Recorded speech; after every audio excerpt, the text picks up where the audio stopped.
চিনির গাড়ির চাপায় পিষ্ট হয়ে প্রাণ হারিয়েছেন ব্যবসায়ী বিষ্ণু লুত গত বৃহস্পতিবার সন্ধ্যা রাতে। সঙ্গে থাকা ভাগ্নে বিজয় দাস আশঙ্কাজনক অবস্থায় পাঞ্জা লড়ছে মৃত্যুর সাথে। প্রতিবাদে ক্ষুব্ধ জনতা রাস্তায় টায়ার জ্বালিয়ে পথ অবরোধ সহ ভাঙচুর করে পুলিশের গাড়িতে। আহত হয় বেশ কয়েকজন পুলিশ অফিসার। সেদিন সন্ধ্যা রাতেই ঘটনাস্থলে চিলিকলায় ছুটে যায় বিধায়ক সুশান্ত দেব। তিনি পাচার বাণিজ্য বন্ধ করার পাশাপাশি দোষীদের গ্রেপ্তার করার পরামর্শ দেয় পুলিশকে। ঘটনার সাথে যুক্ত থাকার অভিযোগে সেই রাতেই 5 জন অভিযুক্তকে গ্রেপ্তার করে বিশালগড় থানার পুলিশ। শনিবার বিকেল 5টা 30 গজারিয়া পঞ্চায়েত এলাকার চিলিকলা স্থিত মৃত ব্যবসায়ী বিষ্ণু লুদের বাড়িতে যায় প্রদেশ কংগ্রেস কমিটির সম্পাদক জয়দীপ রায় বর্মন।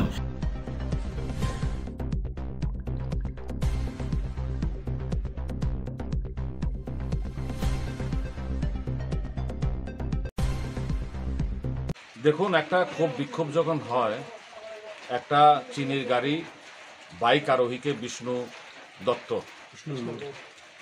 লোধকে চাপা দিয়ে মেরে ফেলেছে অন দ্য স্পট ডেট। আরেকজন মৃত্যুর সঙ্গে পাঞ্জা লড়ছে হাসপাতালে। এই অবস্থার মধ্যে এটা তো স্বাভাবিক যে একটা ক্ষোভ প্রদর্শন হবে। এই ক্ষোভটা প্রদর্শিত হয়েছে। কারা পুলিশের গাড়ি ভেঙেছে, রাস্তাতে টায়ার জ্বালিয়েছিল, সে ঠিক আছে। এই যে যারা 5 জন কি 6 জন অ্যারেস্ট হয়েছে, আমি দেখলাম সংবাদ মাধ্যমে, এরা দোষী কি দোষী না, এটা পুলিশ কিভাবে বুঝলো? পুলিশের ভিডিও ফুটেজে আসতে পারে, কিন্তু পুলিশের ভিডিও ফুটেজে কি এরা অগ্নিসংযোগ করতে দেখেছে, পুলিশের গাড়ি ভাঙতে দেখেছে, এরকম ভিডিও আছে? আমার তো মনে হয় পুলিশের কাছে এই ধরনের ভিডিও নেই। তো কাজেই এটা একটা মব ভায়োলেন্স। পুরো আমি শুনেছি 300 জনের নামে সুও মোটো এফআইআর নিয়েছে। এটাকে রাজনীতিকরণ করার চেষ্টা হচ্ছে।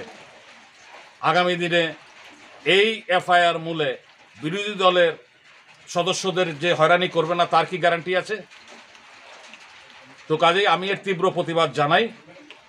একটা ঘটনা, হিংসার ঘটনা আমি কখনো প্রশ্রয় দেই না, কিন্তু এটা একটা পারস্পরিক, এটা একটা হয়েছে, মৃত্যু হয়েছে, তার বদলে একটা বিক্ষোভ হয়েছে। এইটাকে বড় করে মৃত্যুটাকে খাটো করে দেওয়া হলো, এইটা আমি মেনে নিতে পারছি না।